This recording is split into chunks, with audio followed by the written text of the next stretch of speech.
So,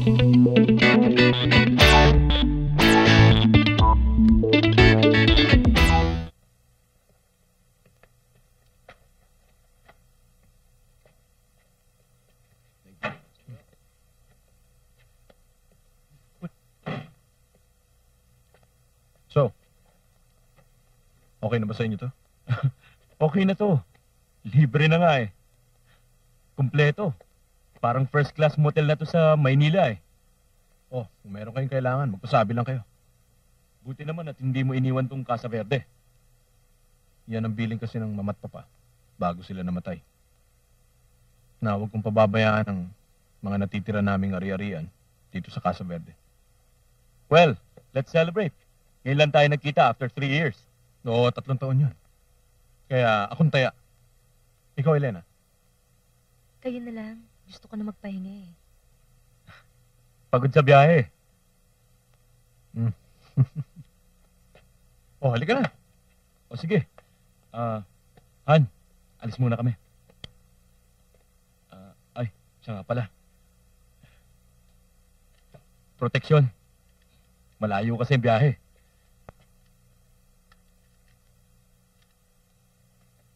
Sige, let's go.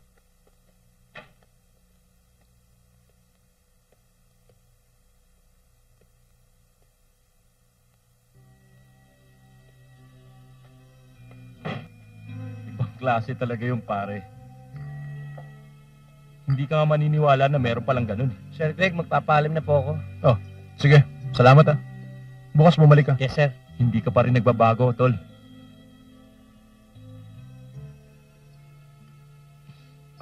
Dinumero ka pa rin magsalita eh. Kanina pa ako bumabangka dito. Di ka man lang magkwento. Kwento ka naman. Wala naman ako maisip ikwento eh. Wala eh. Halos 3 taon din tayong hindi nagkita. Ano? Binata ka pa ba o baka naman tinatago mo lang sa amin ang misis mo? Binatang binata pa. Pero ikakasal na ako. Ikakasal ka na? Sino? Kanino? Kababata ba natin? Taga rito rin siya, pero sigurado ako na hindi mo pa siya kilala. Ano? Kasing ganda ba ni Elena? Ay, tol, sorry nga pala sa nangyari ah. Alam ko eh, malaki ang atraso ko sa'yo. Ayos lang yan. Kalimutan mo na yan. Champion ka talaga. Ang bait mo. Wala akong masabi. Iba ka. Toast. Oh.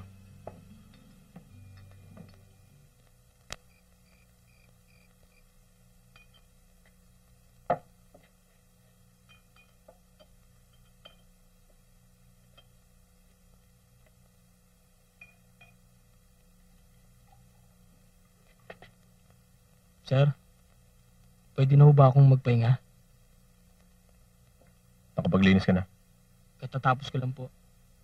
Sige. Sige po.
Akala ko ba'y nakalimutan mo na ang awitin na yan? Bakit ka pa nagulit? Gusto ko lang malaman kung ano nang nangyayari sa'yo. Ito.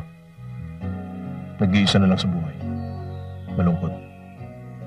Eh, ikaw? Ikaw pa rin ang nasa isip ko, Greg. Pinag-aralan ko siyang mahalin. Pero natigo ako. Pero asawa mo na siya. At desisyon mo yan. Pagsisihan ko man, wala na akong magagawa pa. Kung meron na akong pag-iisip noon, tulad ng pag-iisip ko ngayon, hindi siguro tayo magkakaganon. Babalik na muna ako sa kwarto.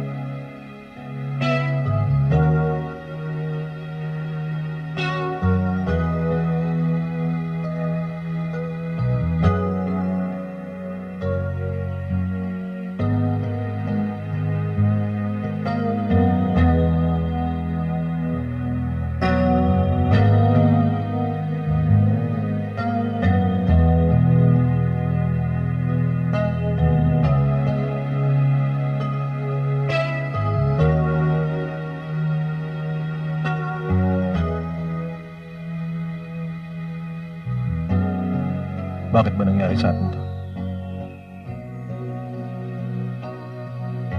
Ikaw lang ang lalaking minahal ko. Kaya sa'yo ko unang binigay ang pagkababae ko. At hindi sa lalaking pakakasalan ko.